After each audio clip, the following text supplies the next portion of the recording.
or the processing may put a risk to your data subjects. So, we encourage po na mag-register lahat ng mga physicians as individual professionals. Okay. Kasi nga po, we were talking with the other professionals and apparently parang doctors lang ang lumabas na may ganyan and the attorneys, the mga CPAs at saka mga engineers, they don't have that. So, questions po. So, Sige, we understand that's to be online that you are promoting this. And then you mentioned already if you have meron naman data privacy officer na designated ang most hospitals and institutions, no? There is opo. also an item there na if may mga nagtatanong kasi mga doktor na wala silang electronic data record, mostly may mga maliliit na clinics of less than what's the number that you are requiring. And Oo. do they have to do that? Number two, pwede naman silang individual ang pag-apply, no? Rather than the hospital, kung talagang individual clinics lang. And then, third one po, yung mga retired na raw hong doktor, do they have to? Kung paminsan-minsan lang naman ho sila. That's other, one of those first three na we would like to ask about you, from you, and then marami pa hong mga ibang magtatanong after this one, sir. Marami ho Sige ba? po.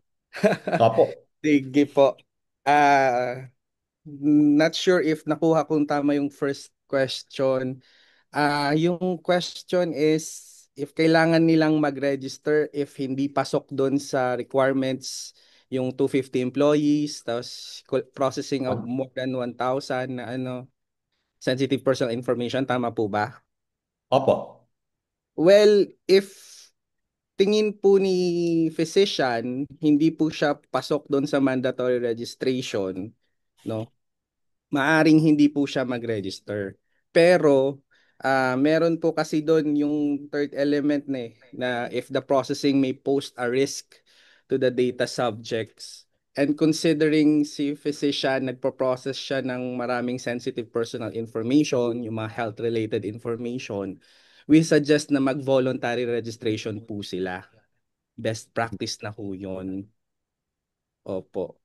And yung second question, paano kung yung clinic, tama po ba, nag-register na? Individual, maliit lang clinic lang ho, na solo proprietorship clinics na hindi ganun karami. So, hindi ka lang ng data privacy officer or you become your individual PIC ba ang tawag nyo doon? Opo. For clinics po, doc, ang namin is, if si clinic, kailangan ho niyang mag-register as a personal information controller. Na once si clinic po nag-register na siya, yung mga doctors po doon sa clinic, they no longer need to register. Kasi part na ho siya ni clinic or they're an employee or their partners or part of the organization. Once nag-register na si clinic, hindi na po pwedeng mag-register separately si physician. I hope I get no, I Oh, yeah, got the pala. answer. No? Sige po. Tapos, yung third question related sa mga retired physicians, no? Yung mga doctors, if they are still required to register. If hindi na po sila nagpo-process ng personal data, kung hindi na po sila kumukolekta ng mga health records or they may no longer register po. Okay. Ah, question din po nila, karamihan.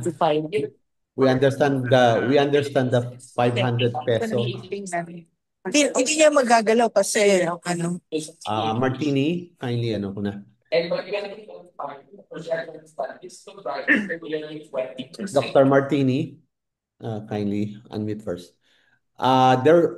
Why is there a need for an annual renewal? Hindi ho ba dapat one time ano lang yan? Payment ng ating registration? Ano Ah, ang mini-maintain? bakit ho kailangan ng annual? Bakit kailangan annual yung renewal natin. Tama po ba yung question, Doc?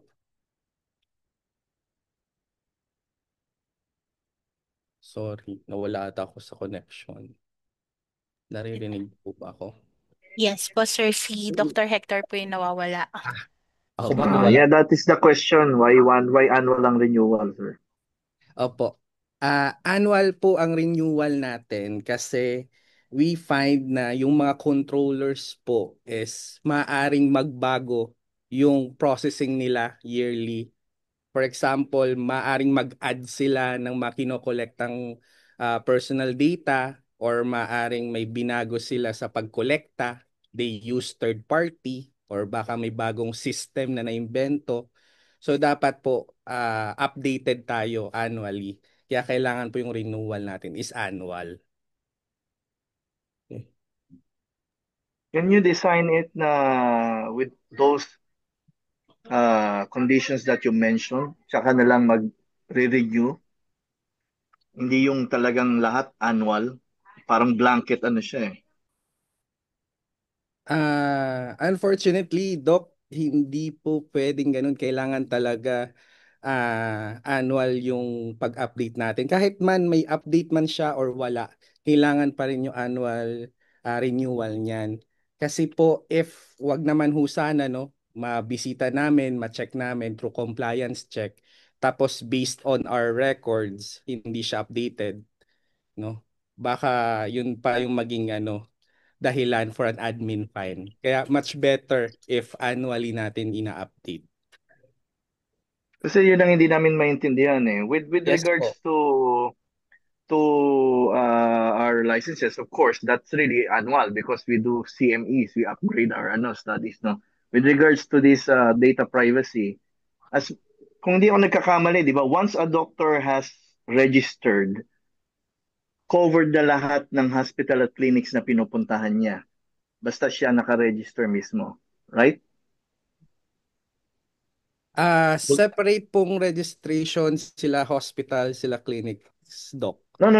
Kasi the way it was explained to us then initially, kung yung doctor mismo magre-register, kasi hindi naman lahat ng hospital or lalo na yung mga May visiting private. lang. Oo. Opo. So if we will register on our own, it means na kahit saan pa kami pumunta or a connected na hospital or clinic, applicable na yung registration namin. Yes. Tama? Multiple clinics ang sinasabi ni Doctor. If it's connected with several other hospitals, so he Yes, has to register oo. only once. Opo. Opo. Kaso doc, ang sa amin no, this was created wherein hinol na lahat ng mga personal information controllers. So, we understand naman po, Doc, na wala namang nagbago, walang additional na processing yung mga physicians natin. However, it's still required pa rin ho na kailangan yung annual yung registration natin. And these are only for health information, personal health information, or anything na private information. Lahat po ng personal data, meaning yung Then personal why information. only medical personnel? Opo. May mga ibang What I mean, profession din kasi na nag-handle ng private information. opo, sige, ano natin, for example, yung mga lawyers. Actually, lawyers are registering na sa amin through their law firms. Yung iba naman po, they prefer na individual professional din silang magre-register as lawyers. Same din with other professions, nagre-register naman po sila. Nagulat lang ho kami dito sa health sector, no, yung mga doctors kasi biglang may nag-announce na yung deadline is November 30. When in fact, wala ho kaming deadline na provide na November 30. However, matagal na ho kaming nagpaparehistro. This already started in 2023. So I if the think, hospital, Mr. Clet, if the hospital yes, na Doc. meron DPO, no, Opo. nag-register si hospital, individually, the doctors has to register in that hospital? Or can the hospital take care of the registration of the doctor? Ah, pag si hospital po nag-register na, hindi na kailangan yung physician. Tama po ba, Doc? Yung Yes po, question. individually. Do they have to individually? They're Opo, holding clinics in that hospital. Opo, if ano siya po, connected si doc doon sa hospital, sabihin natin member siya nung hospital or associated siya, partnership firm or any organization. Once na mag-register na si hospital, di na kailangan mag-register ni physician. Okay. Ma'am Gina, yes, you're raising your hand. Good afternoon po. Ay, good morning pala. Good morning Good morning po, Doc. po. Opo. I-clarify ko lang po. Ako ay isang active consultant. Meron pong iba-ibang layers ang consultancy or pagpapractice sa isang ospital. Yung Opo. active consultant na merong clinic, minsan may visiting, walang clinic, pero tumitingin ng pasyente pa rin na naa-admit. Um, kung yung ospital po namin ay merong EMR, sabi niyo po, pwedeng yung ospital na ang mag-register para sa amin dahil kami ay nag-a-admit at tumitingin ng pasyente dun sa ospital na yon.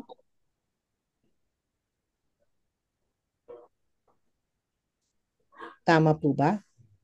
Yes po, Doc. If connected po kayo doon sa hospital, meaning you're an employee or you're part of the hospital and the hospital is already registered with us, hindi na ho kailangan. Employee, so under yung kumbaga sinesweldohan. Opo. Pero practicing Maaring independently na merong clinic sa loob ng ospital, hindi po kami empleyado. Bale, nagki-clinic po kami kung nagbabayad may ng nagdikta renta. hindi daw sila ang nag-dictate ng deadline. Opo. Unahin ko lang si Doc Gina. Kasi nakalagay naman ho doon, if you're part of a partnership firm or other organization, or yun nga po, parte ka nung hospital, then the hospital itself should register with the NPC. Ngayon po ma'am, if for example, nag-register na si hospital kung saan nabibilang ho kayo, Doc, no? Pero nagpo-processing ho kayo outside ni hospital or you have a separate clinic apart from the hospital, kailangan ho nating mag-register as an individual professional. So, kung halimbawa po, meron akong pinupuntahang 3 ospital. Opo. Bawat isa po ba nun, i-register kong sarili ko? Kahit part po ako ng ospital at ako po ay may clinic din doon sa loob. Wala po akong clinic sa labas, sa kalye. Meron po akong clinic sa loob lahat ng ospital na yon. Meron po Sige, yung ganito, medical ma'am. arts building ba? Yung outpatient, Opo. ganun? Yes Oo. po. So if meron kayong clinic sa 3 hospital, yung 3 hospital na yun, ma'am, are required to register. No? Kung doon lang ho tayo nagpo-process sa 3 hospital na yun, then you no longer need to register, Doc. Yung 3 hospital na mismo ang dapat mag-register as a controller kasi part na ho kayo noon kasi may clinic ho kayo under that hospital. Hello, good morning. Good morning po. Yeah, regarding that, we'd like to clarify lang regarding yung sa pag-register. 'Di ba yung multiple hospitals? Can that one registration be for all hospitals na? Paano hong for all hospitals? Like, kunwari ako, I have a clinic in Hospital A, Clinic B in a different place. Tapos sa probinsya, meron pa ako. For streamlining purposes, total ako lang naman ang tumitingin sa lahat ng patients doon. Hindi ba pwedeng isang registration na lang for all 3? For single registration nyo po, Doc? Yes. Tama ba? Yes. Total, individual campus, sabi mo registration. Ako lang naman ang proprietor itself ng 3 yon. Opo, pwede naman po single registration nyo po. Yung binabanggit ko kay Doc Gina, kung 3 ho yung clinic niya sa 3 hospital, then yung 3 hospital ho dapat mag-register.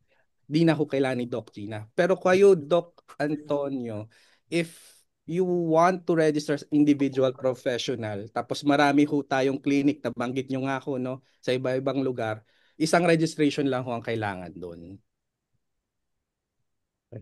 Dr. Bu? Dr. Bu, go ahead. Yes, Mr. President, Dr. Sani. Sorry, nasa convention ako, medyo maingay. Anyway, palagay ko we have to meet with the National Privacy Commission para alam talaga nila yung structural at saka functional structure ng practice of medicine. Kasi hindi pa malinaw eh. Otherwise, confusing eh ang setup na ginagawa sa ngayon sa registration. May duplication, may kulang, kaya dapat malinaw sa NTC yung ating structural at functional uh, chart, flow chart, ever, no? And let's meet with them para ma-clarify, more clear kung paano ang practice ng medicine. Hospital-based, meron pang rural-based, meron pang government-based, meron pang PhilHealth-based. Marami eh. Marami tayong types and kinds of practice. May specialty-based. Marami eh. So dapat pag-usapan natin maigi, we explain to them very well. Otherwise, magkaka-chapsoy-chapsoy talaga. Thank you, Mr. President. Thank you. Thank you. And maybe we could schedule that meeting. Mr. Monsanto at some time will visit your office. Sige po, we Check on- understand naman po yung situation, no. Okay po. Lagi naman po naka-open ang mga landlines namin, mobile phones. If may questions regarding registration, ang sa amin lang ho, no, kasi napapansin ho namin usually yung mga nagiging causes ng data breach, no, and security incidents related sa personal data is usually human error, no? Makikita nyo sa news, may nagpi-picture na bagong tule na parang pinagtatawanan pa hata, violation na ho agad yon. Meron naman nagdi-disclose ng personal data through Viber or other telecommunications applications. And then ang nangyayari, tinatanong sino ba dapat ang controller ng data? Yung doctor ho ba, physician as an individual professional, or the hospital itself as a separate controller. So dito pa lang at least makatulong na sa amin and sa inyo po as individual professionals, physicians na mag-register ho tayo kasi at the same time the hospital itself are registering separately, no. We do this hindi naman po para pahirapan kayo but to protect your data subjects, the patients. Yun po. So one thing that's clear lang, Mr. Cleto, is that we're happy to hear there is no November 30th deadline, and we will try to comply with that as soon as possible. Kasi nga, yung penalty clause ang medyo mahirap tanggapin among the doctors who are trying to do that. That's why we were in a hurry to talk to you and to clarify things. So I have several more questions coming from. So may nakapila dito sa akin Dr. Adrian Patrick Kalimag, you wanted the questions, so meron pang 4 na susunod. Hi, sir. Good. Thank you. Thank you for your time, sir. I'm just curious po kasi for the longest time we didn't need the NPC registration.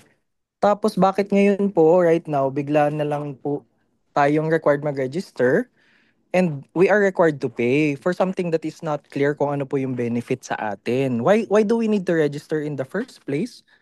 Na ano po ang mangyayari kung wari nagka-data breach na naka-register tayo sa kanila? Are they liable for the data breach? Ano po bang services ang ino-offer nila sa atin? Kasi we are paying for something and registering, offering our information for something that is not clear. I-clarify po nila. Parang may mandate lang po kasi bigla na mag-register kayo, kung hindi may penalty kayo. For what? What are we registering for? And what is the purpose of this Bakit kailangan tayong maging part ng pagbigay ng sa kanila ng information and revenue ng nagbibigay tayo ng pera without even clarifying kung anong purpose po nila sa atin. Sige. Opo, Okay. magandang umaga po, Doc, no. Naiintindihan ko naman po yung predicaments natin, no. Una po, matagal na ho yung registration natin, no. Na nabanggit ko nga po, 2023 pa, no. And matagal na ho naming inuudyok. We have social media, paano pa? Nagre-reach out na kami through our compliance check, nagpa-privacy awareness na ho kami sa mga hospitals, sa mga doktor. Lagi ho naming binabanggit na kailangan na ho natin mag-register. Dati, libre pa po ang registration. Ngayon, with the creation of our system, hindi kailangan na ho nating magbayad with the issuance of the new circular on payments and fees.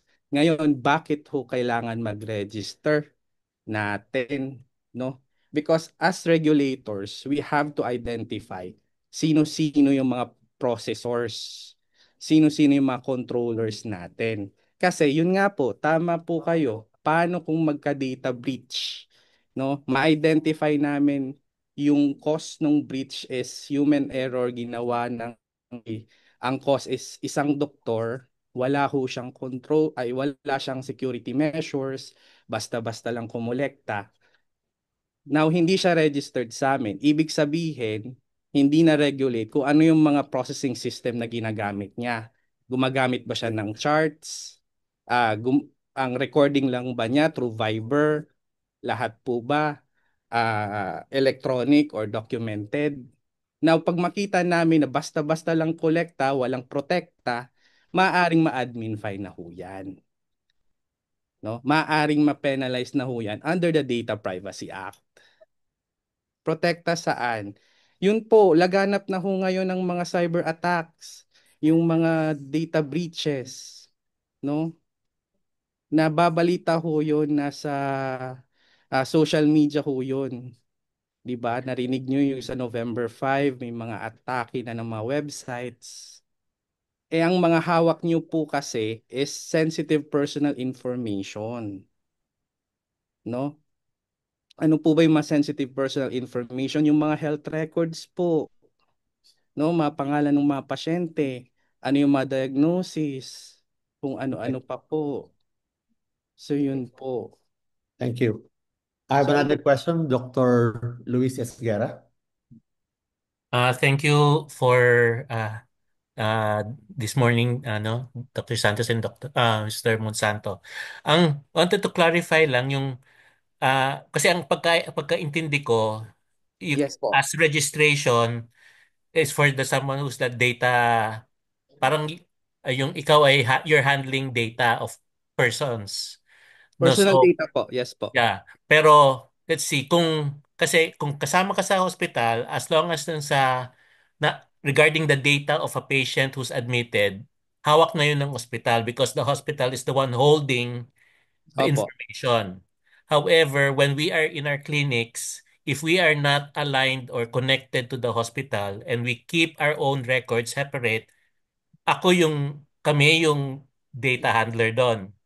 Yes po. So, kaya in that case, kung hindi ka kasama in that part, walang poder yung hospital sa iyo. Ikaw ang mamamahala ng information if you're using a personal an electronic medical record or a physical pen and paper record.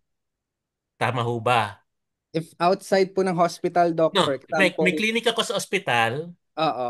Pero Tapos yung may records na processing yon outside. ako naghahawak, hindi yung hospital. Kasi yung mga Opo. outpatient na pumupunta-punta sa akin na check up, hindi naman siya yung Ah, information na yun, hindi pumapasok sa hospital eh. Ako ang humahawak ng mga record na yon. For that case, ako ang it's my responsibility. Walang hindi yun sakop dun ng hospital kasi physically nandun yung klinika sa hospital pero hindi sila may hawak ng papel na yon. so parang nagre-rent ho kayo sa hospital? Tama ho ba? Yes, yes. Yes. Karamihan ganon. If that's the case po, Doc, individual professional ho tayo outside nung registration ni hospital. So, pero kung let's say I have 3 hospitals na parang ganun ng sistema, pwedeng isang registration lang. One registration lang, Doc. Opo. One registration lang.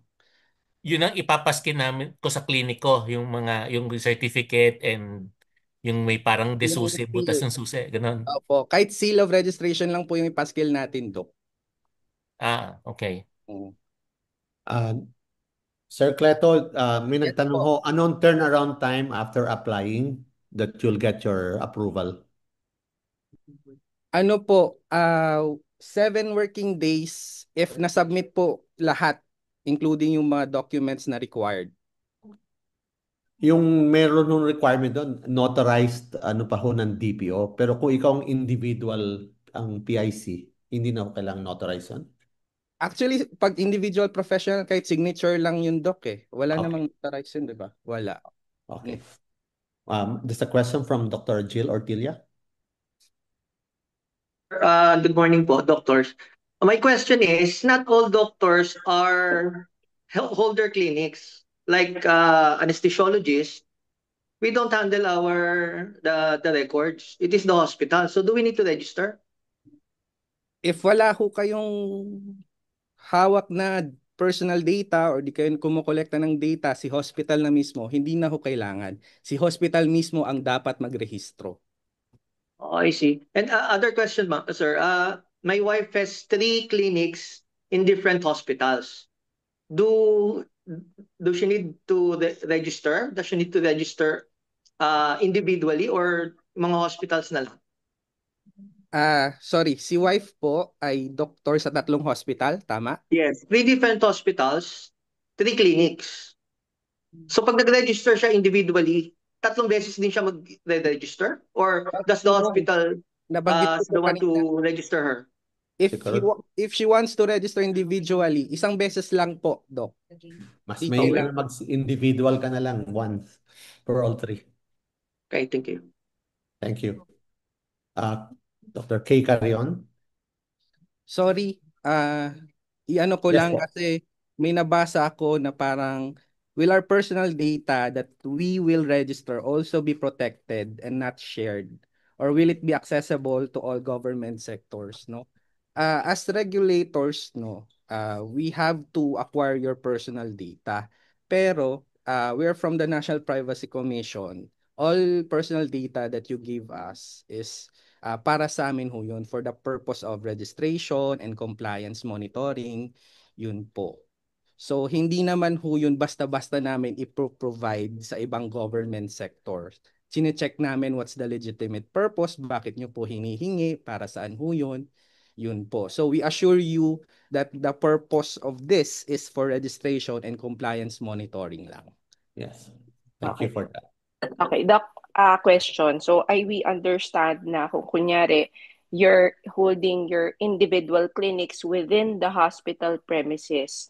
Kahit multiple hospitals pa yan, you have to register as individual as long as your record is not held within the hospital. Ba? Tama po, sir. Ang question ko kasi, kunyari, like, may EMR kami. Kunyari, EMR. Sabi nyo, you would monitor kung may data breach. Tapos, you only communicate or hold your information within the EMR premises. Sino yung magiging liable nun? Kunyari, nagka-data breach dun sa akin, personally. Pero meron akong EMR. Who will be liable? Will it still be me? Kasi ang mga yung mga electronic medical health provider, meron din silang sariling anong tawag dito, registration. So, sino yung magiging liable pagka gano'n nagkaroon ng data breach? Ako ba on my end, kahit the communication or the record is solely within the premises or of the EMR? O si EMR lang? So, kung kunyari, wala akong dinisclose, walang anything, na-hack via the EMR, tapos records ko lahat yung kinuha. Would I be liable for that? Subject for investigation po yan, ma'am, no? Kasi meron ho tinatawag tayong controllers and processors. Yung mga processors, ibig sabihin sila yung mga third party na kinontrata ho ninyo to instruct to do this on personal data. Yun po ata yung binabanggit nyo sa EMR. Opo. Yes, Doc. Yes, sir. Opo. Now, pag makita sa investigation na si processor na galing kay processor or yung cause ng breach ay na kay processor, kaninong processor siya? Sino yung controller? Yung hospital or yung kay individual professional? Now, if PIP or processor siya ni hospital, then si hospital dapat mag-explain sa amin kung ano yung nangyaring breach, ano ang ginawa nila after noong ma-discover yung breach, na notify po ba yung mga data subjects, na notify po ba yung mga affected individual doon sa breach, na notify po ba kami? Yun po. So subject for investigation po yun. If makita namin na hindi ho kayo involved or hindi po nanggaling sa inyo yung breach, hindi ho nyo ho kailangan mag-report sa amin. Okay. Thank you. Can Corina Macalintal, you have a question?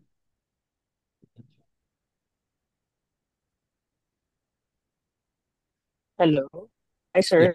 Can you hear me po? Good morning po. Hello. Yes po. Good morning. Good morning, sir. No, question po lang, no? Kasi, well, it's a fact. Meron kayo example kanina ng mga videos na lumalabas, na blah, blah, blah. But then, ang reality is actually there are so many patients then now who are taking videos even without us knowing it, no? How do you get to check that? Kasi, like, of course, pag nahuhuli namin, sinasabihan namin na hindi pwede because it's a breach of privacy.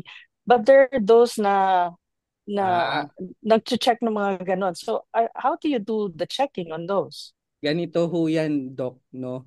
Yung mga patients na nagte-take ng photos, ng kumukuha ng records na walang pasabi sa patients, usually dapat ang mandato is nasa hospital. Ibig sabihin, dapat may polisiya sila within the hospital na bawal yung pag-take ng pictures dito, sa area na to, or ino-notify nila yung mga data subjects, Actually, privacy opo. notice, kasi if mangyari na galing nga ako sa galing nga ako sa hospital, hinayaan na isang tao mag-take picture sa loob, sensitive personal information nasa loob. Sabihin natin sa may emergency room, emergency area, no? Ika-question din ho namin yung hospital. Bakit inalaw yung ganong instance, ganong pangyayari? Ang question po is hindi, of course, hindi siya inalaw. Kaya Oo. lang, in secret, they're doing videos and all that. Not all the time we're able to check, no? Pag nahuli namin, syempre, sinasabihan namin na bawal talaga Yes. yon. If how about those na, alam niyo naman ngayon, ang dami ng ways by which you can do videos without anyone noticing. How do you go about investigating those? If may mag-complaint ho sa amin na may nag-take ng pictures na ganito tapos pinablik niya po yung pictures na yon, maaari namin siyang investigahan, no? Maaari namin siyang ma-subject to admin fine or penalty Pwede under ba the... naming i-penalize yun or hulihin yun kung pagka meron kami mga nahuli na gano'n in the hospital? Just to make sure na we get kasi sinasabihan namin. You But can then, naman. In your hospital, pwede naman po. Pwede opo, naman. the Sa other amin po, question, pag ganon, i-report nyo rin ho sa amin para iano namin na, okay, there's a complainant here wherein someone acting as a controller took pictures of patients without consent or without informing them. Tapos ang malala, pinablicized pa through social media. No? okay, tapos sir, so yun po, so yun pwede. I just want to clarify that kasi actually I think lahat ng mga lumalabas ng ganun, most often naman wala naman yung mga consent and they probably got it Yes one way or po. the other. If my other question po is like if I have my EMR but it's hindi siya like I have my own, it's just in a laptop, it's not internet based because I want to make sure that I hold it on only, no? And in all my clinics, yun yung ginagamit ko lang. So the laptop. So ano po ang doon sa registration? I haven't really tried it but I think maraming hinihingi din doon sa registration ng mga data. Ano po ang how do you go about that? So is that okay or ano ang registration niya? Isa lang in all the clinics po. Ano lang, Doc, banggit nyo lang yung data processing system na ginagamit nyo. For example, EMR records, tapos is it electronically or automatic, digital po ba or physical yung pag-process natin? Banggitin lang natin yung life cycle, kung baga paano yung collection, paano yung storage, paano yung disposal, kanino nyo po dinidisclose yung data, tsaka Uh, ano eh, yung mga security measures na in-apply ninyo? okay, kasi this is just personally made for me and then ako lang talaga ang humahawak. But the other thing po is, how about the patients who are asking about, kasi like sa mga SSS, mga ganon, kakailanganin ng pabawa proof ng pag consult nila and all that. And then pag electronic records kasi I cannot provide them, I just write it down. But some of them would be requiring pictures of their actual records. So ano ang protection doon? Ano po, Doc, if that's the case, siguro protection on your part is yung request nila siguro idaan through letter para may panghahawakan ho kayo na nagre-request siya, nagko-consent tong si data subject, yung patient, na kunin yung personal data na meron kayo. So relatives cannot request for that. It has to be the actual patient. Opo. So we will require them if the patient cannot give the actual consent by himself for some reason, halimbawa demented or mga ganung issue. So we'll have to ask mga affidavit that they can ask for the records of the patient whatsoever. So we keep that on file. Any Ganun proof po ba yun? po na any I proof think for so. Meron din mga ganyang request na Opo. nasa ilalim na nakasulat, I agree that the files will be submitted coming from a physician. I've seen those request forms and meron nakalagay na Opo. pinipirmahan nung nagre-request. Opo, pipirmahan po yun. Pero dapat yung pong halimbawa, ang pasyente mismo kasi ang dapat na nagbibigay consent but they are incapable. Then we ask for notarized affidavit that the person requesting Yes. for it should Yes. be given to us. Yeah, Okay. that's the legal process. Yes, po. Thank you, So, sir. thank you, Dr. Corina. Let's ask other. We cannot hold the circleto for so long, but let me just ask last 4 questions na lang po, no? Para, no? And then all the rest we could probably write it down, and then I will have a visit with the Circleto Monsanto one of these days and give my the list of questions. Last, no, Myla Corazon, and then 3 more. Okay, do you have a question?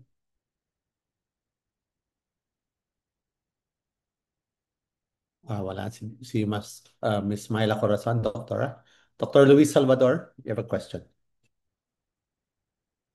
Sunny, thank you, Sunny. Yes. I have a question. We were asked to register as early as 2018, Yes. and I sent a registration form. But I never got a reply from NPC. And then I registered again now that you're asking us to register. But there is no, they just gave us that you have received the registration, but that is already more than a week now. And there is no comment on what happened to my registration. Opo. Check ho namin, Doc, kung nasubmit na ho natin yung mga required documents, kung nakapag-fill up na tayo ng form for individual professionals. Then balikan ho namin kayo. Makatanggap naman ho kayo ng email if for payment na yung status or may kailangan pang isubmit. Yung 2018, hindi ko masasagot yon. Maybe because kasama ho yun yung manual registration pa, no? This Yes. time kasi digital na ho kami, we have a registration system. Kaya nga po doon ho namin kayo pinapa-register. Hindi na ho kayo magsasubmit sa amin ng mga paper documents. Yun po. Currently, kaya nga po nabanggit ko kanina na kami rin ho nagulat na biglang nagka-deadline ng November 30, dinagsa rin ho kami ng registration ngayon. So medyo marami-rami din ho ito. No? So Konting ano lang po, pasensya po, but we do our best, no, para maasikaso lahat ng registrations natin, no. Will that mean that there is no deadline for the registration? I think you Dr. have to Elongo, last you, still you have on to loose, tell you're us okay na? right now. Opo. Na magano, may turnaround time naman raw, Dr. Luis. So, Luis, subukan, antayin na lang natin yung Hindi, ano nila. Sunny, siguro Mm. tanungin natin, hindi valid yung deadline. Wala na, sinabi na niya, there's no deadline. But Okay. kindly Sa amin register yung lang. November 30 deadline. But Oo. we require you to register You as still a... required to register, yes. Oo. But then, wala na yung November 30 deadline. I also registered in 2018 yata, 2019, pero I never got confirmation of those. Yung manual pa yun. Elin Go, Dr. Go. Okay. Kung wala si Dr. Elin. Dr. Romulo Aguilar, last three. Hello, sir. Yes, Oh, yes, sir. Elin, This is no? Dr. Sige, go Go, ahead. sir. Okay. Yes. My question is if our organizations can also register for us, like for example, Philippine Pediatric Society or the Las Piñas Medical Society, will they be Dr. able to do Go, that? I would rather not. Para isa na lang.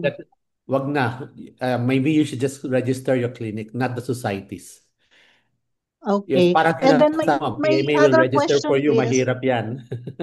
my other question is, what about if the person who leaked the data is not registered in the NPC? For example, a regular patient na nakadinig lang, how will they be penalized?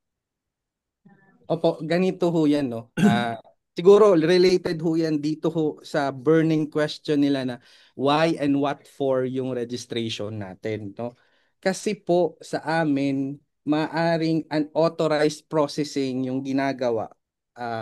Maaring mapasok yun doon if we identify na si controller hindi siya registered sa amin.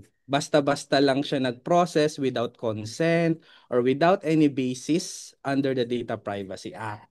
So anong maaring mangyari doon? Maaring ma-penalize, maaring ma-admin fine, maaring mag-issue pa kami ng cease and desist order. So para lang po hindi mangyari ho sa atin yon, we recommend ho talaga na mag-register. Now yung question ho natin, ma'am, if for example kay patient nangyari yung breach, tama ho ba? Okay, yeah. Oo. If kay patient po nangyari yung breach, then if may complainant, tapos sinabi na itong patient na to, nag-breach ho siya, nagkaroon ng security incident, nag-disclose siya ng mga sensitive information without our consent, no? Without proper basis, hindi naman siya part ng hospital or hindi naman for medication or for other purposes. Basta lang niya dinisclose, no? Maaring controller na siya and maaari na ho siyang ma-penalize under the Data Privacy Act. So I hope I answered your questions po, Doc. Yes. Okay, last two. Dr. Romulo Aguilar. I'm reading from a list, no? Na first come first na nag-raise ng hand. Sige. Yeah, good morning. And before I ask my question, I'd like to thank PMA for undertaking this very significant meeting. It's very helpful. First, probably I'd like to suggest before I ask a question, because what is coming out now is there's a lot of misunderstanding regarding that memo that individual doctors have to register, no? And as coming out now, the nuances of private practice is not really very well, probably not very well known to our friends in the NPC. So if I may suggest, if NPC and PMA together come out with a joint memorandum, maybe as stating, for example, a moratorium as we still meet, as you and NPC still meet on this, because the overriding question actually, which we can derive from our discussion, is who really needs to register, no? Kasi there are now mixed, which I will go to in the next question, mixed answers, no? Na If you're under the hospital, hindi na kailangan, but then later on, Mr. Monsanto said you have to. So it's subject to clarification. So I think probably, I don't know, maybe the next 2, 3 months, PMA and NPC can iron this out and then come out with a joint ano na, okay, register if you qualify under this. You don't need to register if you qualify under this, no? So going to my more specific questions. One, I practice in a clinic in Manila, which is under a hospital also, but it's quite independent. But we are a group of doctors of similar specialty. You know, I'm an ophthalmologist. So the clinic itself has about 30 ophthalmologists, and the group is actually SEC registered. Now, early on, the clinic itself has registered with NPC and has a registration, certificate of registration. So I'd like to ask Mr. Monsanto, in that case, do I have to register? Yung clinic has a DPO and I practice under that clinic. So do I have to register? Opo, if you're practicing under that clinic and the clinic itself is registered na, as you mentioned po, Doc, no, you don't need to register na po separately. Okay. But that does not extend now because I have another clinic in a hospital this time in Quezon City, a big hospital, maybe you know that. The hospital itself now is registered. Sigurado yan. This is a very well-known hospital. Now, I practice in the medical arts building of that hospital, which is actually owned by the hospital. But management is joined with the doctors in that medical arts building and the hospital. So in that case, do I have to register? I am I am a active consultant of the hospital. Mm-mm. If you're processing po for that hospital, then si hospital dapat ho ang mag-register. But if I'm processing on my own, I have to register also. Opo. Okay, sige. Tapos, yun lang, no, because I'm asking for, so, my registration in the first instance under the clinic does not extend to the hospital. Hindi po. So, dapat meron akong separate registration doon. Mm-mm. Okay, sige. Tapos yun din, like the, Ano to, Doc, ha? Registering as an individual professional po. yeah, because ang question ko nga kasi kanina, you said that if you're affiliated with the hospital and the hospital is registered, you don't have to register. But then it became Opo. a little bit more unclear when other doctors raised the fact that we practice in a medical arts building. And then you ask if do we pay rent? Actually, we don't really pay rent. We just pay maintenance dues. Tapos, we handle our own records. Then, it suddenly appears that we have to register already. So, these are gray areas. That's why I said maybe it's best for us, for PMA and NPC, to iron out this what we would call nuances of the practice of physicians and come out really with a maybe a circular on who should really register. Kasi medyo anyway, there's no deadline. We're not running after the November 30 deadline so that we really know where we qualify under. Opo, kasi I think it's already been answered on the circular on registration. Ang sa amin ho kasi, if nag-register na si hospital or si clinic, tapos yun doon lang ho tayo nagpo-process within the hospital or clinic, no? Then si hospital or clinic di na kailangan mag-register. Ay, sorry. Si hospital and clinic ang kailangan mag-register, hindi na yung mga physicians. Pero if si physicians po is nagpo-processing outside na ng hospital or clinic, no? nagpa-private practice or what for. If they're processing outside, then they have to register as individual professionals. Yes, sir. Kasi yun lang term na outside the hospital because it can be misconstrued as, let's say, you're physically outside the hospital premises. But in our case, the medical arts building is within the hospital. It is actually owned by the hospital. So yun yung gray area na malabo. So do we need to register or are we covered by the hospital registration and the hospital data privacy officer actually has jurisdiction over us and should therefore kami ay answerable to the hospital and not directly. Do you get what I mean? Kasi the building is actually owned, then many of us, I would not say all, many of us are active consultants of the hospital, diba? Although we do have our records in our clinics. Yun kasing medyo gray area na nakikita ko So it's not yung term na practicing outside the hospital. That's what has to be resolved, I think.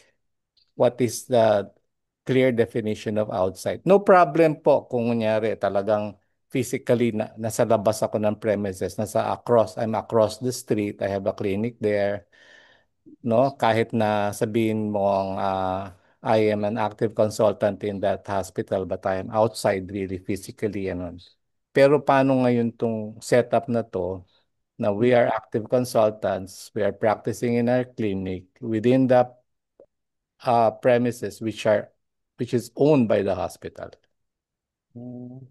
Kasi po ang ano natin diyan, no? Ang inaano lang ang require namin for registration if si individual professional maintains a private or separate practice not related or connected with the any partnerships, firms or organizations. Yun po yung mentioned under the circular. Now, iniintindi ko po yung sa medical arts building and your function as a consultant, no? If it's within the bounds of the hospital itself, then di nyo na ho kailangan mag-register separately as individual professionals. But if you're processing outside the bounds of the hospital, then we suggest na mag-register kayo separately. No? Okay. Sige.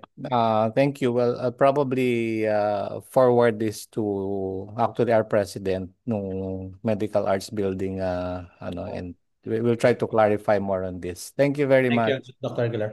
Last two questions, sorry Dr. Caroline Enriquez.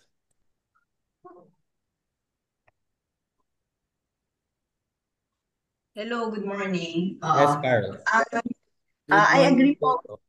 I agree with the suggestion of Dr. Bucastro to hold a meeting with NPC. Tapos, I just would like to suggest din sana na that the PMA would come up with an ad hoc committee on here kasi mas kayo po yung clearly could define ano yung mga definitions kasi mas familiar kayo on how we practice medicine here in the Philippines kasi then come up with an advisory.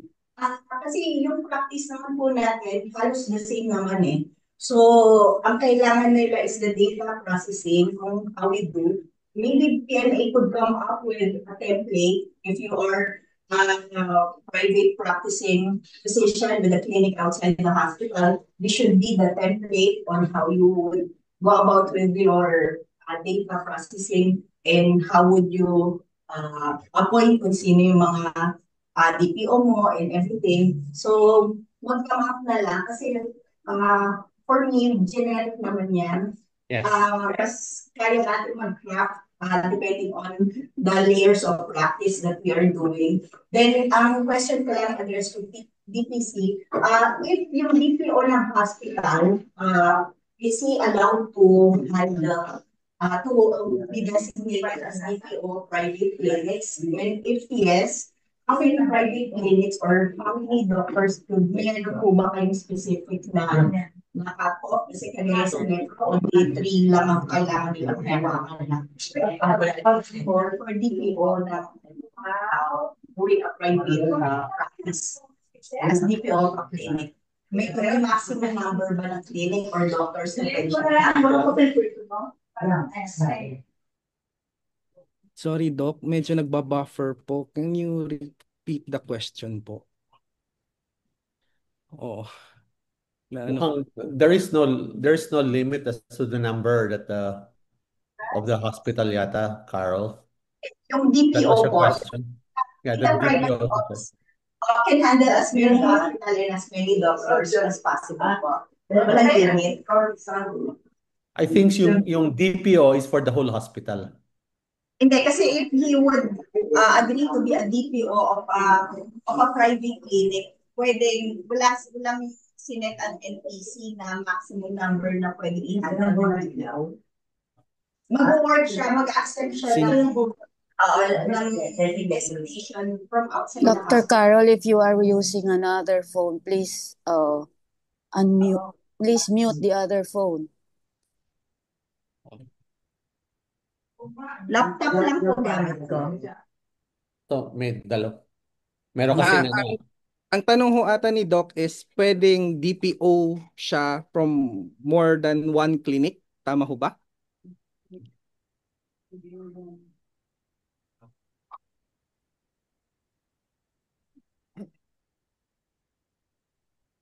Carol? Nawala si Carol.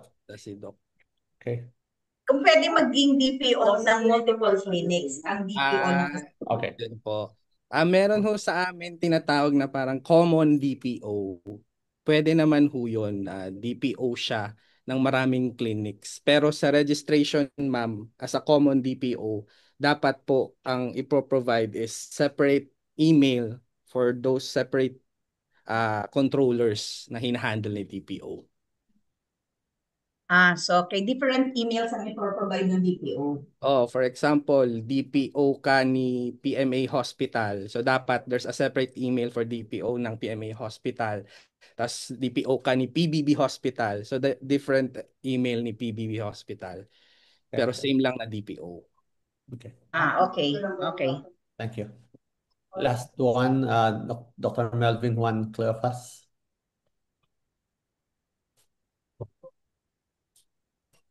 Hello, good morning, sir. Okay.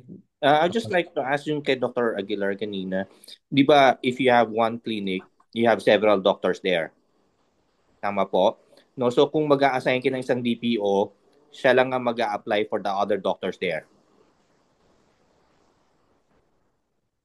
Hindi po, siya po mag-a-apply for the clinic.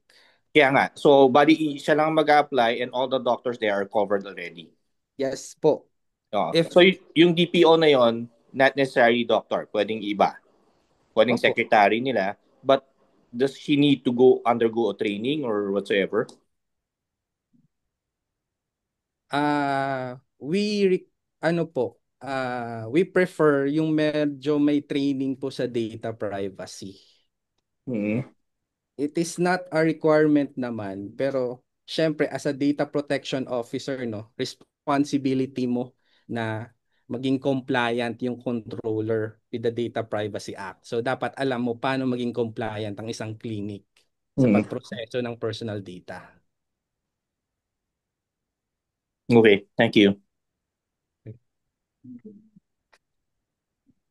So, one of the things we've already determined is there is no deadline, November 30, but everyone is encouraged to at least individually register sa NPC. If not, gather your clinics and choose your DPO for the clinic, and they will be the one to register, and then maintain data privacy. Kaya nga, sinasuggest, I think, bahagi ng proseso ng data privacy. Naputol. Or si Doc lang ata. Hindi naman ata ako naputol. Or the hospital that no being allowed videos, no? and this is not to be posted. Any final, we have to thank, I know, busy rin kayong lahat, Doctor, and busy rin si Mr. Cleto Monsanto, but we will form, actually, we have a data privacy officer, si Dr. Rayan Nino Garcia from Cavite, Doc, and yes, opo.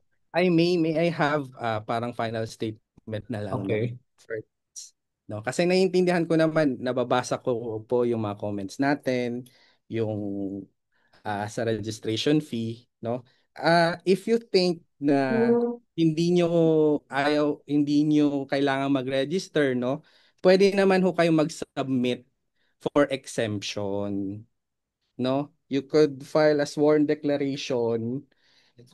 Opo, naka-provide naman yung guidelines for exemption. Submit na lang ho tayo ng sworn declaration na exempted kayo for registration. Sa amin ho kasi, pinupush namin yung voluntary registration. Yun po. So, if may mga concerns, lagi naman pong open yung mga lines namin, may concerns. Yun din po, if you want parang for clarity din ng Data Privacy Act, you could always invite us naman po for an orientation or for an awareness para pare-pares ho tayong magkaintindihan kung ano ho ba yung nilalaman ng batas. Why do we need to register? No? Yun lang naman po. Kami ginagawa namin to for the protection ng data subjects. Hindi ho to gawa-gawa. Nasa batas ho ito. So I hope you understand us din po. And we understand you naman po, of course. No? Kaya nagulat kami bakit may November 30 na registration. So, yun lang naman po. Maraming salamat sa pag-imbita sa akin.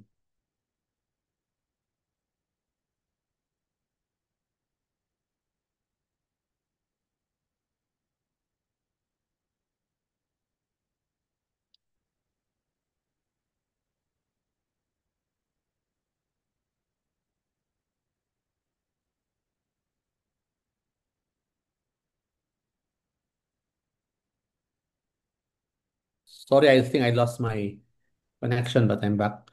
Rayan, Dr. Rayan Garcia, any last word from you? And then, Mr. Monsanto, we will probably ask for a appointment. Bibisitahin po namin kayo sa office with a contingent from com, composed of ang aming data privacy officer si Dr. Rayan Nino Garcia, and a few of us of the EXO will visit you. Thank you po. Rayan? Yes, Doc. Thank you. Yes, we will definitely visit you, sir. Maraming unanswered question din kasi we don't have the benefit of time to answer each and every one. But for the members, these are all noted. And then agree with Dr. Carol. We might be about Dr. Santos, no? That's why we had this initial meeting. Actually, for the information of the members, initially yung plan lang talaga is for us to meet Dr. Monsanto, but Dr. Santos team bit necessary na malaman na rin at least ng mga members yung initial meeting. So definitely after this, we will be closely in touch with NPC and we will update the members. Thank you.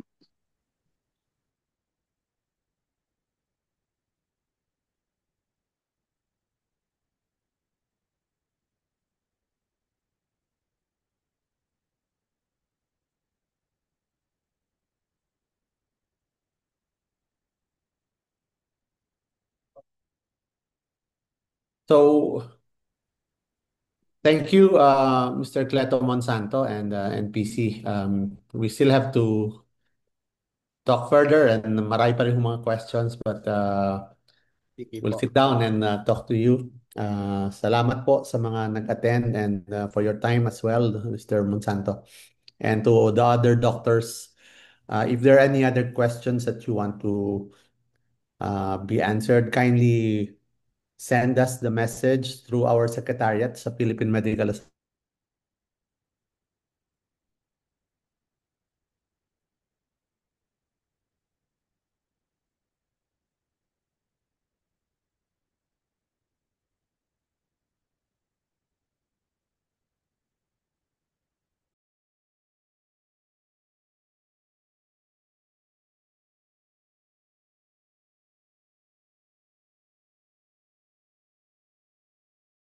Permission to leave na po. Maraming salamat.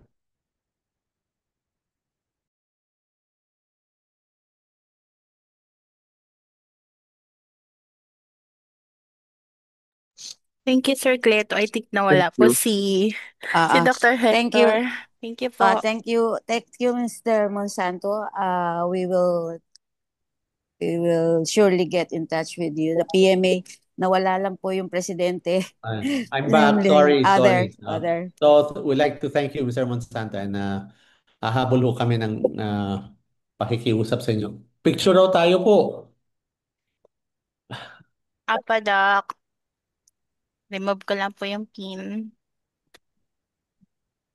Pa-open na lang po ng video.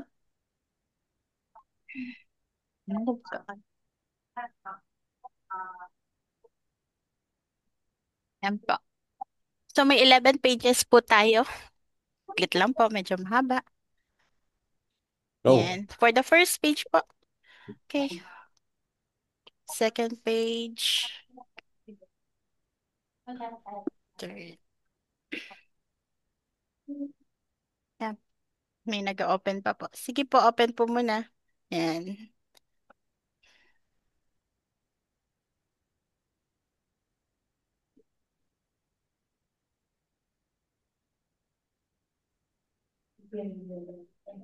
Wait lang. Last two po. Wait lang po. Okay po. Thank you po.